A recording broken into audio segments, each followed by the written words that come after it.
तुम्ही सगळे विचार करत असाल की यांची इथे काय गडबड सुरू आहे. तर झालं असं की आमच्या इथे शेजारी राहणाऱ्या नीता वहिनींच्या घरी आज साप आलाय आणि तोही अस्सल नाग आहे बरं का. गेल्या 3 तासांपासून तो ह्या अडचणीच्या रूममध्ये ड्रमच्या मागे लपून बसलाय. खूप प्रयत्न करूनही तो बाहेर येत नाहीये.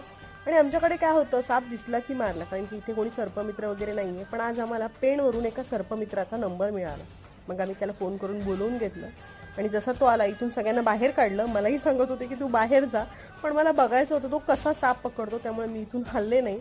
आणि काही कळायच्या आत ड्रमच्या साईडने त्यांनी काठी वाजवली आणि दुसऱ्या मिनिटाला त्या सापाला शेपटीला धरून हातात पकडलं. आम्ही हे सगळं बघून थक्क झालो की गेले 3 तास आम्ही या सापाला घाबरून बसलो होतो आणि एवढे प्रयत्न करूनही तो बाहेर येत नव्हता. आणि या सर्पमित्राने एका मिनिटात त्याला घरातून बाहेर काढलं. पावसाळा म्हटलं की साप सगळीकडेच निघतात. गेल्या वर्षी तर आमच्या इथे दोघांना घोणच चावली होती. त्यामुळे सापाची भीती सगळ्यांनाच असते. त्यामुळे मग साप आला की एकतर त्याला जर तिथून हुसकावता येत असेल काठी वगैरे आवाज गोंगाट करून, तर त्याला पळवून लावतात, नाहीतर मग मारून टाकतात.